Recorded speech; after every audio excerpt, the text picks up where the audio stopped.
The TNT Shop has great gift ideas for your furry family member at tntradio.live. With a compelling perspective on global politics, this is the Patrick Henningsen Show on TNT Radio. All right, we're well into the live broadcast here, into the third hour here on TNT, today's News Talk. Amazing segment with actor and comedian Phil Zimmerman. It's really a political conversation because Phil is very much into his deep politics. So that was very enlightening, and what a great address by the American author Naomi Wolf. Powerful address there at Yale University, and it's great to see that she's out stumping, even braving the cold winter on the East Coast of the United States. Naomi Wolf outdoors there, gathering the students together, opposing the vaccine mandate there on campus. Very inspirational. But we're going to shift gears a little bit here, still in the political realm, of course, delving a little bit into geopolitics, but from a domestic angle here. And on the line is the former British ambassador to Syria and Bahrain. His name is Peter Ford. He's also been a guest on the program before. Hello, Peter. How you doing? Hi, Patrick. It's good to be back with you.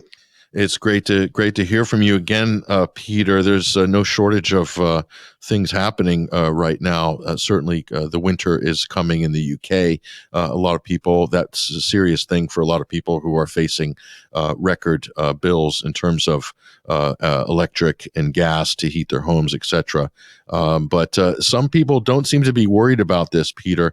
People who are, let's say, in Parliament, they're just going to claim it as expenses. So it's not a big deal, but they're all still scapegoating Vladimir Putin for this. And one particular member of Parliament, I wanted to get your comment on this because this is an excellent segue into the issue of Ukraine. But Nadhim Zawahiri, the former, I don't know if he's still the, quote, vaccines minister. Didn't know there was such a ministry, but there is a ministry of vaccines, and he was the head or is the head of it. And he basically had a go at the NHS nurses who were demanding a pay rise. And he said, if you go on strike, then you're basically in league or you're playing into the hands of Vladimir Putin. And this is a stretch even by the crazy political standards of rhetoric that we are getting used to these days, Peter. This is like even further, and I'm wondering how much further can we go with this silliness. But I mean, what's your reaction to this comment by this top Tory MP? Well, first, a little bit of background. I can update you there, Patrick. Nadhim Zawahiri, his family are of Kurdish origin. Nadhim Zawahiri is an MP. He was the vaccines minister, but he's currently the chair of, dare I say, chairman of the Conservative Party. Quite an eminent position from which to sound off about nurses or whatever. Actually, I think we should be very grateful to him. I don't understand why people are being so annoyed with somebody who has actually drawn attention to the truth, which is that Britons are suffering on account of our obsession with defeating Putin. And he's not totally wrong, our dear MP. We are paying a price in terms of higher energy costs. Why? Because of our economic war being waged on Russia, because of our economic sanctions on Russia, because of our encouragement to others, especially our old European friends, to stop importing Russian oil and gas. So by saying that effectively people in Britain have just got to take it on the nose because it's all going to help in defeating Putin, really he's only being honest. But I'm afraid the mainstream media are not seeing the reality of the situation, and they've just gone off at a tangent I think we should be grateful to him for letting the cat out of the bag. And another little bit of background, you mentioned expenses. The politicians don't worry about high energy costs. Indeed, they don't. And this same Nadhim Zahawi, several years ago, in the midst of what was then a big scandal about MPs' expenses, turns out that this guy who's a millionaire, he had a big mansion with stables, get this, with stables, and he was claiming for electricity for heating the stables. How appropriate is that at a time when families are dying of cold here? This is exactly the person you want to be prominently in the news to expose the callousness, mendacity, stupidity of our political class. Yes, of course, Peter. But horse husbandry is not a cheap business. So how does he expect to make ends meet? Needs a little help. You know what I mean? Needs a little help. So you got to claim back for some of that stuff. But well, he's certainly had his nose in the trough. Mm-hmm. Yeah, literally speaking. So there's here's where it stands today. There's next week. Tens of thousands of nurses are set to go on strike. And it's December 20th, I think, is the date. Pay and working conditions is the problem that they want addressed. Working conditions are lousy. And part of the reason they're lousy, Peter, is because the NHS basically became a COVID-only health service in 2020, and it hasn't really recovered from that. It's very difficult. Plus the vaccine requirements, a lot of people lost their job from that, and they moved to agency staff again and rehired some people through agencies, and there's more privatization going on and all the rest of it. But it's become a harder job for people working in the NHS because of COVID policies, not necessarily because of COVID or a virus, but because of the institution, the government regulations that have come along with the crisis. So the easy question here is, Peter, why don't they just call an end to the crisis and go back to normal? Or is that not an option? Good question, Patrick. And Nadhim Zahawi encapsulates everything that was wrong about the British approach to the so-called COVID crisis.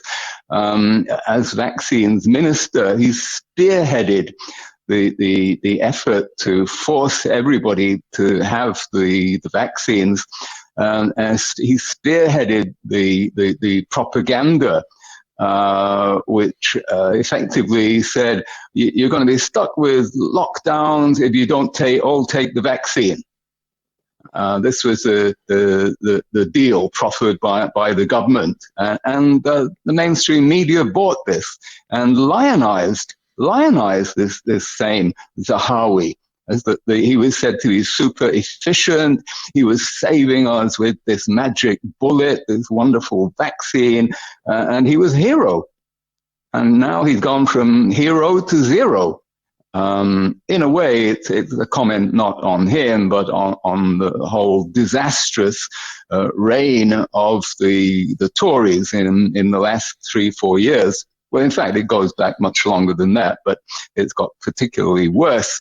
One disaster after another. We've reached a point where no Conservative minister can do anything right at all except try to defeat Putin. That's the one thing that the mainstream media still applaud. But even the mainstream media is stuck in their craw to have the nurses' strike dragged into the effort to defeat Putin. Try to defeat Putin. Try to defeat the virus. I see a pattern developing here, and it's not pleasant. It's not a pleasant one. What is it, Peter, about? And I know that you spent time in the world of politics. at least on the diplomatic and the foreign service end, to understand the nature of the political mind. And what is it when they have an out-of-the-box solution? And let's say that's what the so-called vaccine represented to politicians like Matt Hancock, like Nadhim Zahawi, like others who saw that as an out-of-the-box solution. All you had to do was plug it in. They didn't invent it. They didn't develop it. It probably, clearly didn't work, but it's an out-of-the-box solution, and they all run with it. And what is this? Is this the sort of thing that politicians dream about?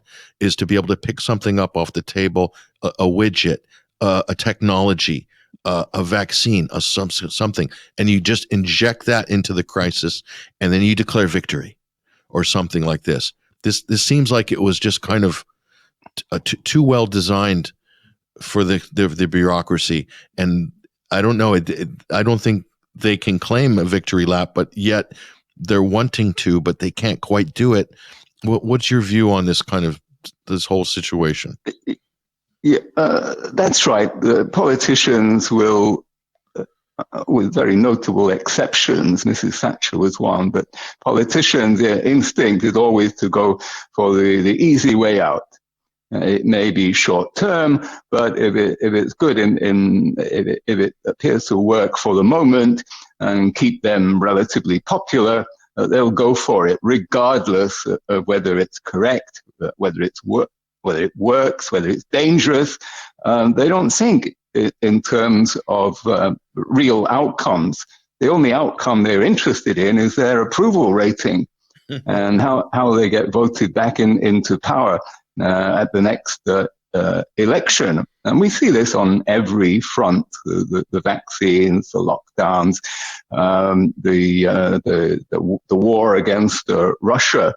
These were all seen, and not without reason in terms of practical politics, as winning policies that the mainstream media would applaud and go along with. And even now, these policies of the vaccine and the lockdown and the Ukraine policy still command a considerable amount of support among the populace, because that's what the BBC preaches to us every day, and the other mainstream outlets.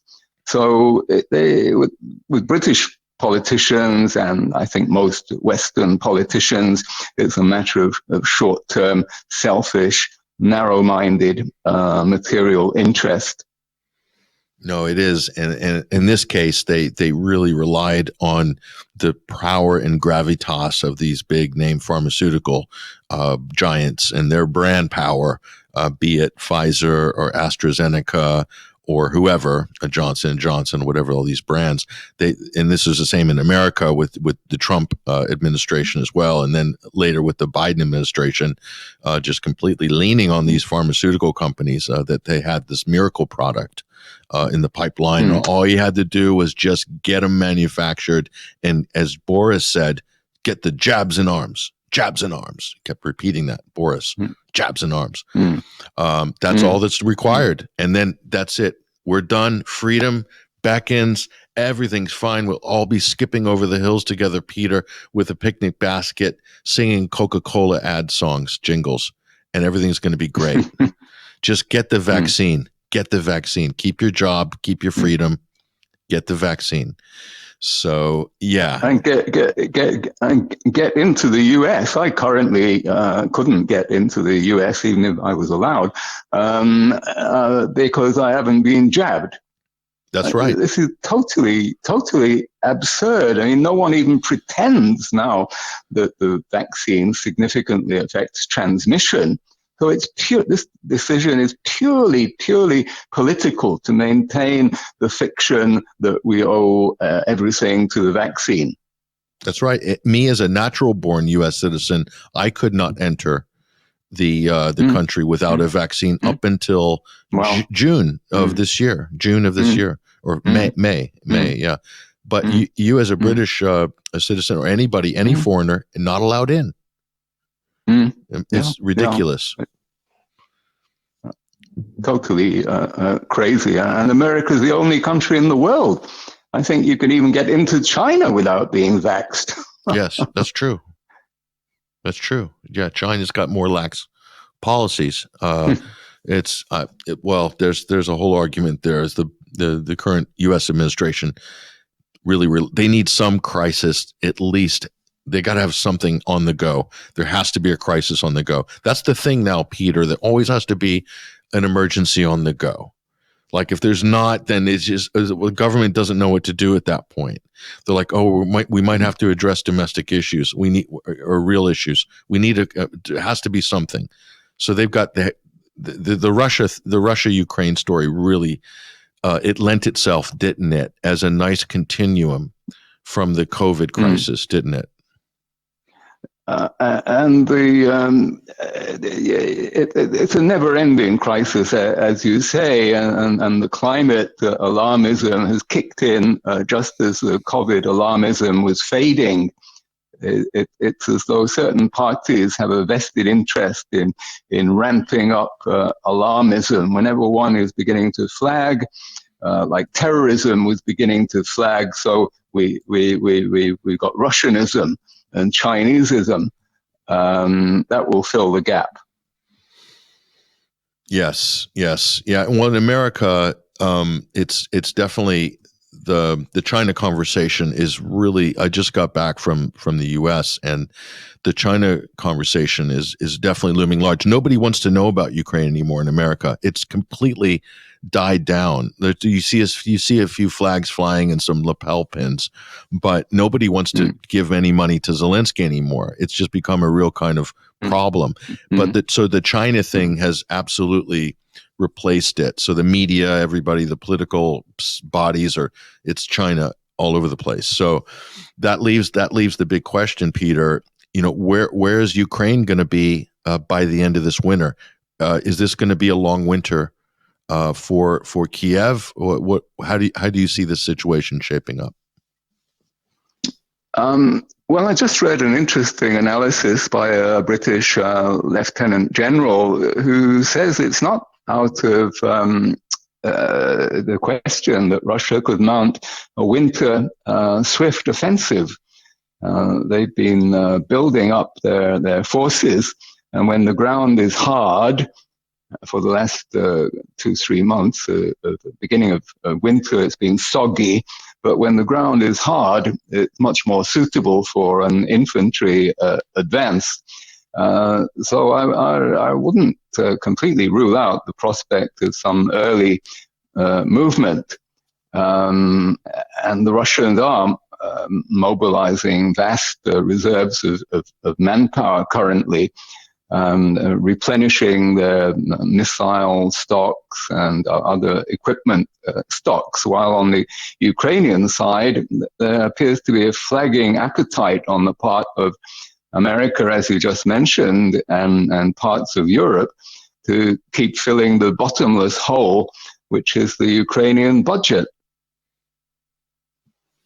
Yeah, that is, a lot of people are wondering, Peter, there's a lot of money making its way through Ukraine. Obviously, not a lot of it gets actually into Ukraine. A lot of it just gets cycled back to defense contractors in the West to provide services and gear.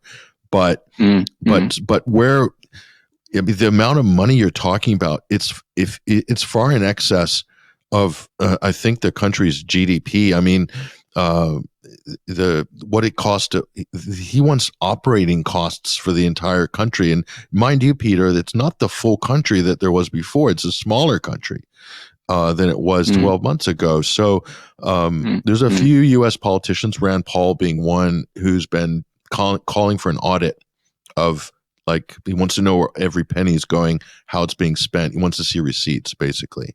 And there's been a huge pushback against that from a lot of other people in the Congress and Senate, and the White House is not interested at all in that. What are your thoughts on that side of things? And the British are still wanting to pump money into the effort as well.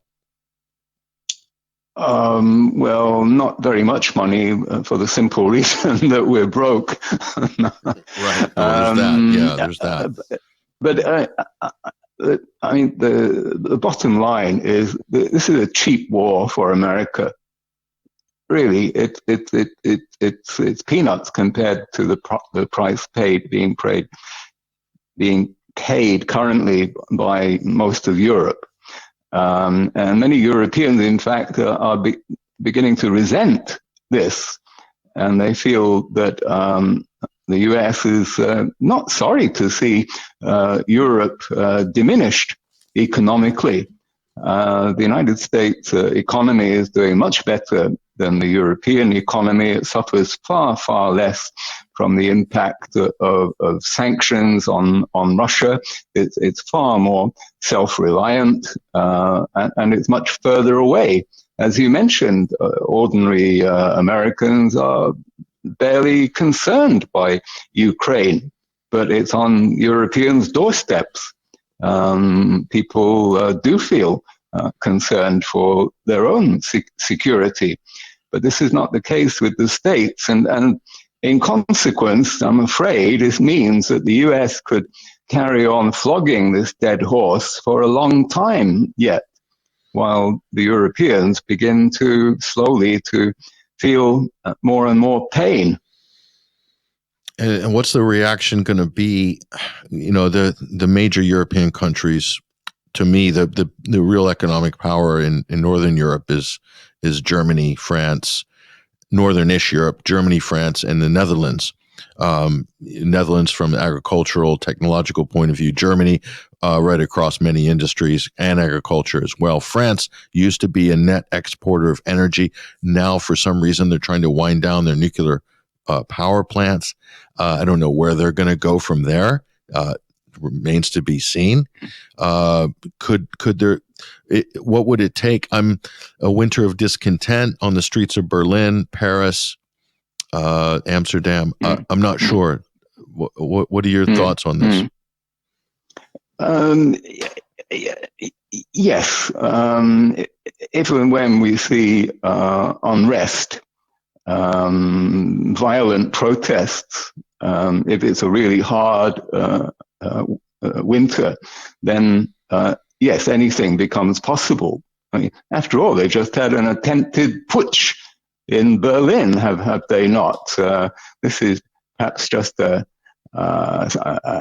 semi-serious symptom of the malaise. It wasn't a serious coup, but it showed the prevalence of what the mainstream is calling extremist thinking, and the lengths to which people feel that they are being pushed.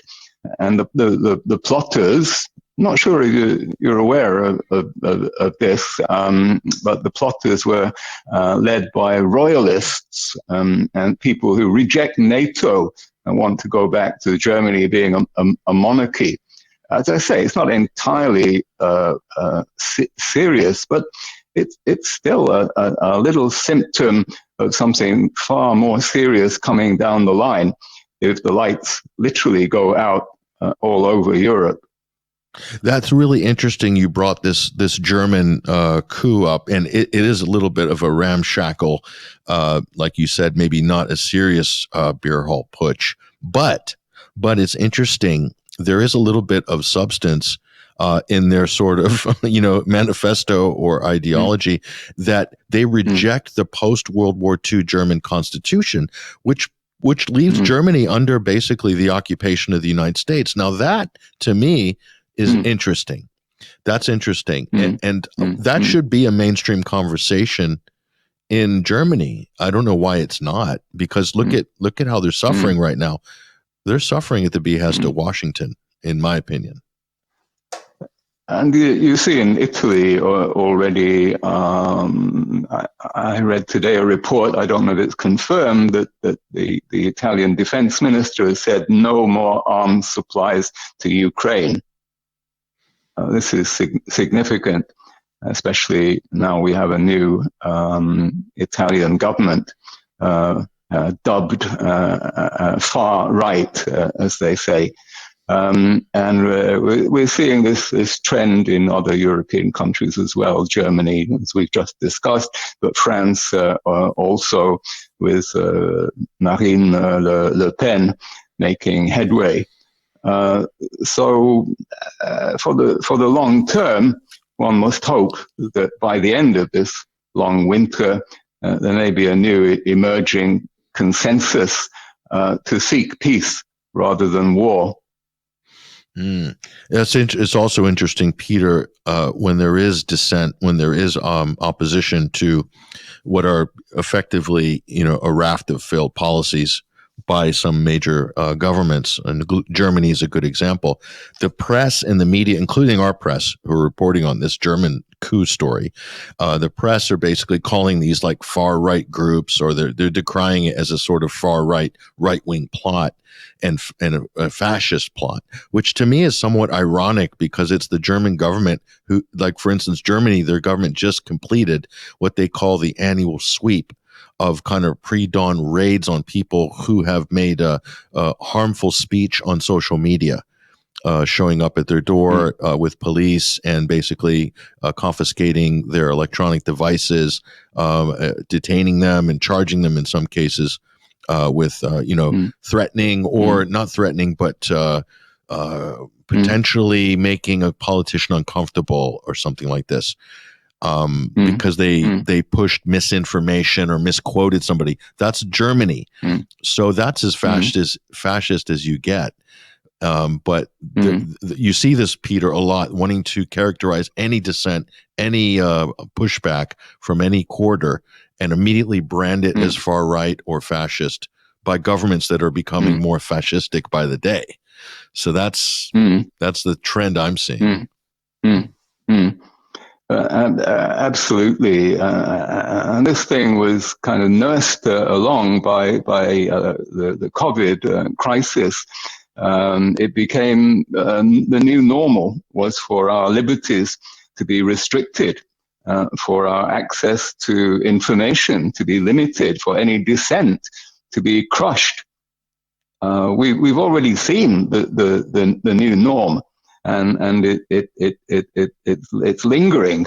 They talk about long COVID. No, what about long fascism? Yes. Yeah. What about long fascism? It's becoming a bit of a problem.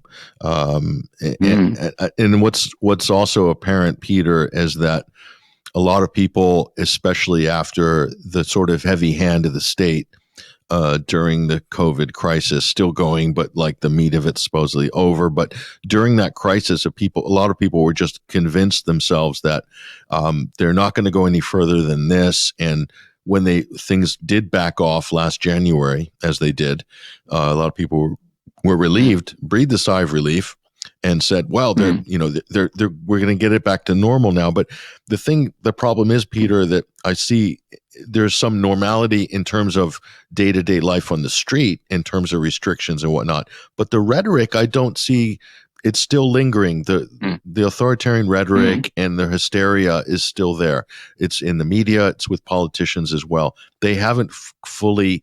I've not seen any major mea culpas, although I feel like it's around the corner, and I don't know how you feel about where that side of things are at the moment.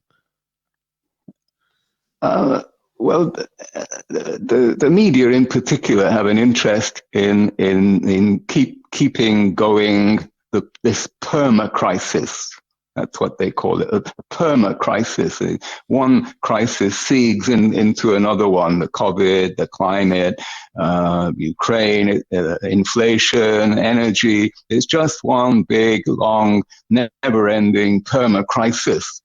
And this is what sells advertisements in the media, sells copy. It's a surefire attention getter. There are so many vested interests in alarmism, keeping it going.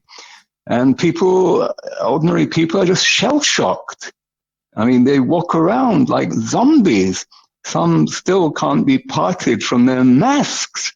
I think the majority of people in Britain are suffering from PTSD, post-trauma stress syndrome, especially the kids. 1 in 4 teenagers, I think, is in requirement of mental doctoring. This is PTSD. We've had more than 2 years of the COVID wars. And now we're told that it's going to be the end of the world. The polar ice caps are melting. We face Armageddon. No wonder people are going around like shell shocked. So it's a form of post-trauma stress syndrome.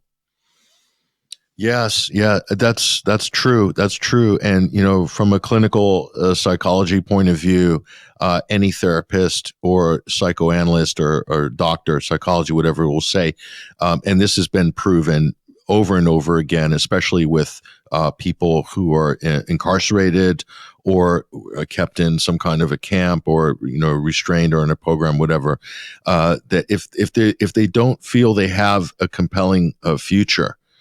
If you shut that off psychologically, it creates massive amount of stress and dysfunction in the current now state. So when they're telling kids that the planet is going to basically implode because of climate change, or their movement's going to be restricted because of viruses, or whatever, that psychological impact, that PTSD you're talking about. That the crisis will never go away, and you're going to have to learn to live with the masks and everything like that. That creates even more PTSD. So that's true. That's happening. It's happened on a mass scale. It's regrettable. It to me is one of the most shameful parts of the whole escapade that we have lived through of the last couple of years. And this has to be reversed, Peter. They cannot carry on this line. But there's so many people, Peter, that they're not willing to let go of these narratives of these various crisis points because they've turned into whole industries, Peter. That's the problem. That's right. There's another aspect to this, Patrick, that the West has reacted differently from the global South throughout these crises. It was the West that ramped up the alarm about the COVID. Okay, it began with overreaction in China, but it was very rapidly, it became a Western brand, which they then tried to sell in the rest of the world, but much of the rest of the world just refused to be panicked. Africa, in particular, refused to be panicked and is now economically doing best among the continents. Parts of Asia as well refused to be stampeded. And we begin to see the outlines of a new world order, not the one the West imagines, but a new world order based on more power for the global South. We saw China and Russia being on the same side as the BRICS, the emerging southern powers. Recently, there was a big BRICS meeting, extremely well attended, excluding, of course, the West. And we see this in Doha.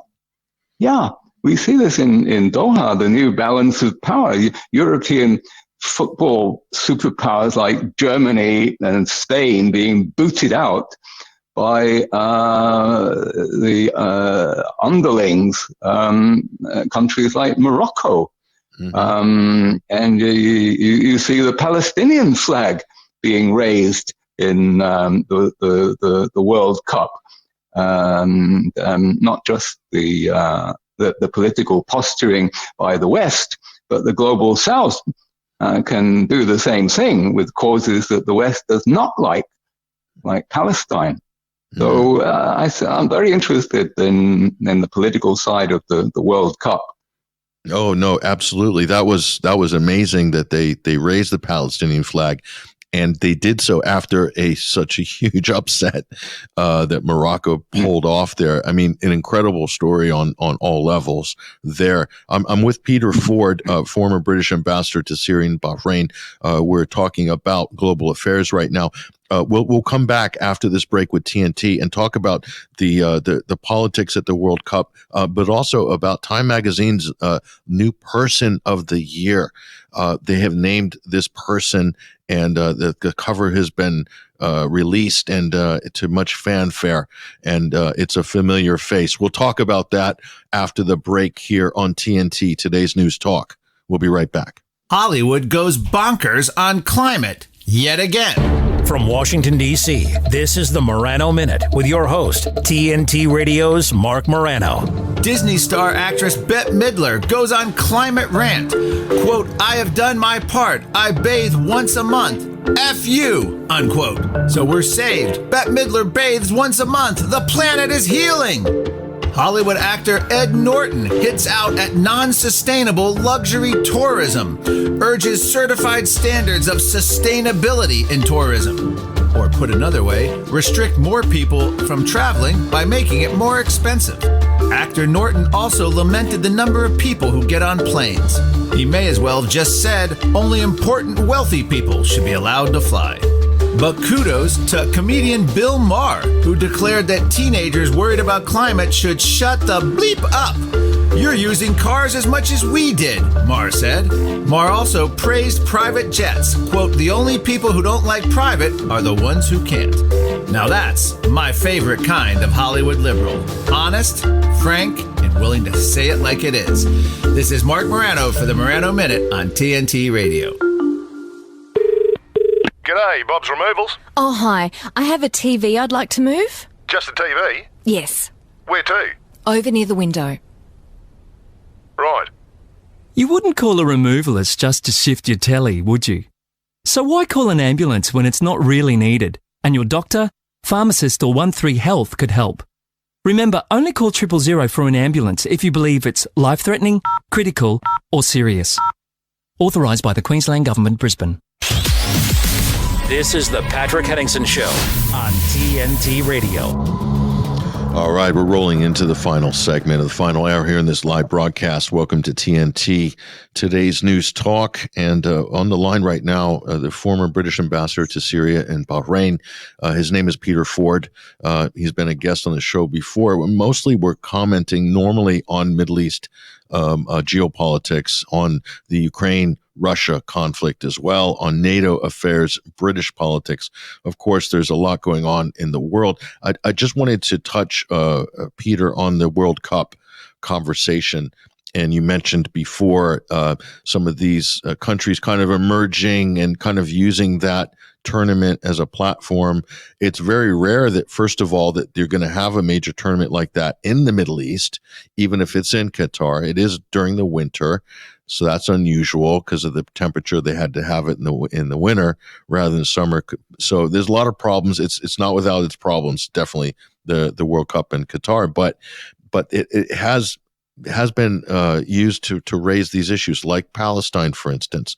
I don't see that happening, or could happen, but the fact it's happening there, I think, is great. And there's other things that will come out of this as well. So I see this generally as a positive for the region. As somebody who's spent a lot of time in that region and who understands the power and symbolism of a major event like that, international competition. What are your overall feelings so far on the World Cup, and what do you think what do you think the effect of it is going forward? Well, what struck me most was the early stages, the political posturing, the performances by some of the Western teams, and this was kind of encapsulated by the match between England and the United States, when the English players all took the knee while the American players looked on in disbelief. And, taking the knee was started in America. It was about a dreadful thing that happened in America. But in Britain, They're still taking the knee. Our own racial problems are very different from those of, taking the knee. We imported it with enthusiasm and have kept it going. We just can't give it up. We like the masks, we can't give them up. So we carry on taking the knee, even after it's past its sell-by date in America itself. Because the first part of the World Cup, as far as Britain was concerned, was political posturing. We had the armbands, the LGBTQ business, the Germans, of course, with their hands over their mouth, signaling censorship. Against their own political posturing, and the rest of the world, particularly this global South, look on in disbelief and annoyance. And this was, of course, mirrored all the time here in Britain by the BBC, the state broadcaster, which is the pulpit for this sermonizing to the rest of the world. And the tone of coverage from the BBC was great enthusiasm in reporting all these gestures and these performance rituals. And when the actual football got going, there was a tone of resentment. Why? What are they doing? Bringing football in to interrupt all the politics? Good heavens! And they're still not entirely resigned to it. But here we are. We're in a new phase of the World Cup now. Excitement is reaching a paroxysm here in Britain as we approach the game day after tomorrow with France. But the sort of takeaway lesson for me of the whole event so far has been the emergence of the global South as a footballing power, mirroring the emergence of the global South as a political power, a power which is tired of being sermonized, lectured to by the West. And one thing I'll point out on that score, Peter, is that all of these high-paid pundits from the BBC or these Western broadcasters doing all these little protests or whatever, do you notice none of them threatened to boycott? They waited till they secured their multi-million-dollar gig, and then they go there and the first couple of days do a few virtue signal protests or whatever on these whatever issues. But they weren't saying that 2 weeks before, a month before, saying, I'm not going to support this tournament. I'm going to forego my paycheck, Gary Lineker or whatever, because I believe in this in principle. They're not doing that. They're just getting paid, using the platform to do a little soft virtue signaling. The issue that none of them protested, Peter, that I was the one to protest, if you're going to protest, is the amount of dead migrant workers who died building the stadiums. Like a moment of silence for all the dead Bengali builders who died building this wonderful stadium that we're playing in. You didn't see any of that. It was just LGBT or whatever, the usual feminism, fourth wave. But that to me, Peter, that would have been the issue, right? I mean, in my opinion, but. Yeah, Iran, another, of course, the Westerners ran with that one, the Iran protests. But the workers' accidents, they weren't really interested. They're purely performative. That's what we have to call it. But we are in a new phase now. I do hope Morocco press on further. Yeah, and definitely the emergence of the BRICS countries, led by Brazil, as probably one of the biggest economies there, potential political force, potentially independent as well. Not only that, in addition to this, Peter, talk of adding 2 permanent members to the UN Security Council. Of course, Russia has said they approve of India and Brazil being added. I don't know if the United States would go along with that, but that's interesting. Russia said they would. They said, I quote, I think it was Lavrov, they will bring value to the UN Security Council, end of quote. So that's an interesting potential development. What do you think? Yes, that would, I believe, be very welcome. Would help to rebalance the Security Council, which is heavily weighted in favor of the West. And very often, it's just a matter of Russia and China vetoing resolutions that are put through by the Western powers, who are usually able to bully the other.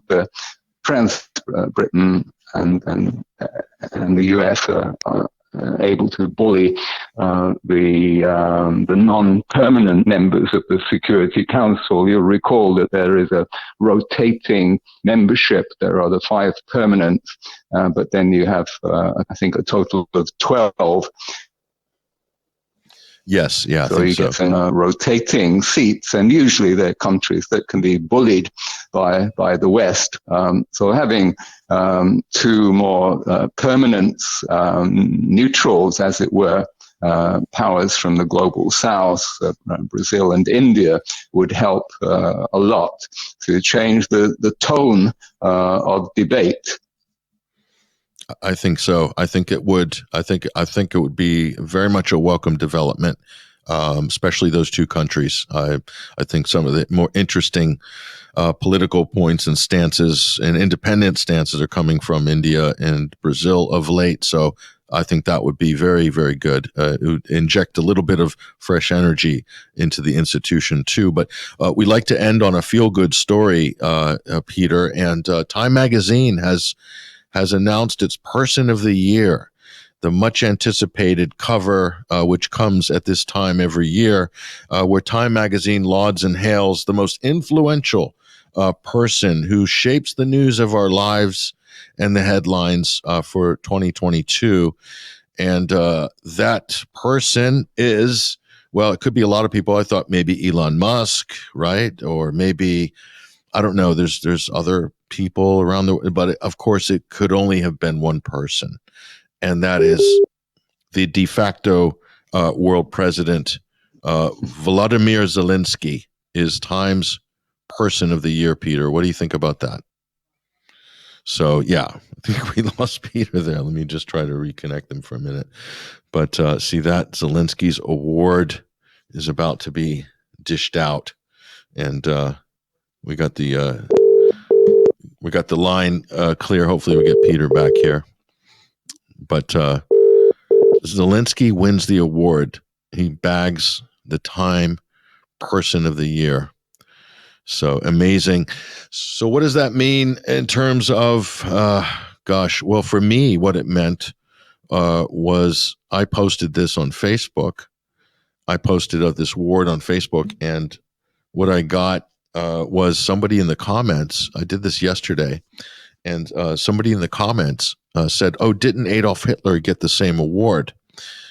And yeah, actually he did in 1938. Hitler won Time's Person of the Year. I think back then it was Man of the Year. And so what did I do? Naively, I said, yes, absolutely. I made a joke. Yeah, I said they always give it to the creme de la creme. And I posted a JPEG image of Hitler on Time, the cover in 1938. And what happened? Someone reported it for hate speech, and my account got frozen for another 60 days, right? That actually happened. So I posted a critique of Zelensky with an image of Time's cover, Person of the Year. And then someone asked, didn't Hitler get it? And I replied in the comments on Facebook, yeah, he did get it. Here it is. And I got reported, and I'm in violation of community standards. They shut my account down for 60 days. That actually happened yesterday, last night. I woke up this morning, I was locked, can't post. I can't even like anything on family or friends.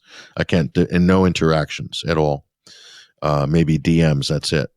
So that's it, locked out. And that's after being banned since August, and another ban before that, another couple of months. I've only spent a few weeks on Facebook in the last 6 months. So somebody's writing my account, doxing me, someone at Facebook or one of my so-called friends, or people just monitoring my account. So that's what's happening, folks. That's what happens when you point out the truth, the historical fact that Hitler actually got the award before. That somehow that's tantamount to a hate crime. So they're able to whitewash history in real time, and they're able to sort of wax over and pave over history in real time. And that's what you get these days with everything congregating on a few social media platforms. So that's where we're at, folks. Not pleasant, not good. But that's it. So I don't have access to Facebook. I don't have access to Twitter. We have a corporate account, 21st Century Wire, on Twitter. That's the official smaller account. But the 100,000 follower, my personal account, which I tried to build over the last 10 years, locked out still, even with Musk. So why is that? I don't know. I'm not that radical. I'm not really that radical. Not compared to some people who are really off the chain. Not me. I'm not that off the chain. But for some reason, I'm not allowed to have access to the major platforms. I don't know why. Why on earth could that be? Well, I guess you can have access if you're just posting food photos, kittens, baby photos, things like this. Bragging about your new car, wheel hubcap, wheel rims, that kind of thing. That's all fair game. Plant flowers, photographing flowers, insects. So that's what social media is for. No politics, no hard politics, no real politic. That's they don't want you on there. They don't want you on there because you might accumulate a big following and you might actually influence the way people think and view major human events and political events. Then you become a problem. That's a problem. That's a problem. You can't manage the narrative if you have people talking common sense and accumulating large followings. That's a problem. That's a problem, especially if they're good communicators. It's even a bigger problem. So you must clamp down harder, must regulate speech harder, must enforce community guidelines even more. So that's where we're at. Unfortunately, that's the current state of affairs, the current situation. So anyway, we tried to connect Peter. Actually, I think we lost him there. Unfortunately, technical difficulties. Not sure what happened there. We'll try to call him back, see if we can get him back on the line to say good hello or goodbye. But nonetheless, we wish him a great holiday season. I don't think we're going to get Peter back today, but technical issue on the board. We'll resolve that at a future date. Hopefully it's not going to affect us in future broadcasts. But we're going to wrap it up in a couple of minutes. But I just want to thank everybody who came on the program today. It's a pretty good show all the way around. Miles of Truth in the first hour. Great segment from Miles talking about the Dutch farmers and about the Oxford climate lockdowns. Believe it or not, it's actually happening. In the second hour, an amazing appearance by actor and comedian Phil Zimmerman. And I think we went a fair way of putting the world to rights with Phil, as what is normally the case. Great segment with Phil. Amazing, dynamic performer and a pretty all-around funny guy. And also in the third hour, Peter Ford, former British ambassador to Syria and Bahrain. We normally talk geopolitics with Peter, but today the conversation, we did the full range. He is also very up on the COVID and the lockdown issues, the vaccine issues. So on domestic politics, Peter has got his finger on the pulse. And so we're very grateful to have had him for this third hour and to be able to go into the directions that we go on this show. And we're able to do things on this program that not everybody's able to do or is willing to do, but we're willing to do it. We're able to do it. And so we're here for you, our listeners, here at TNT, Today's News Talk. And we are absolutely honored to be broadcasting for you. And we'll see you coming up next week, same time, same place. Also tune to the Sunday Wire at 21stcenturywire.com. I will be broadcasting this Sunday there as well, 12 p.m. Eastern time in the United States, live at 21wire.com. But next is Hesher, Brian McLean. Check out Hesher for the next block of time here on your talk radio leisure listening. See you next time.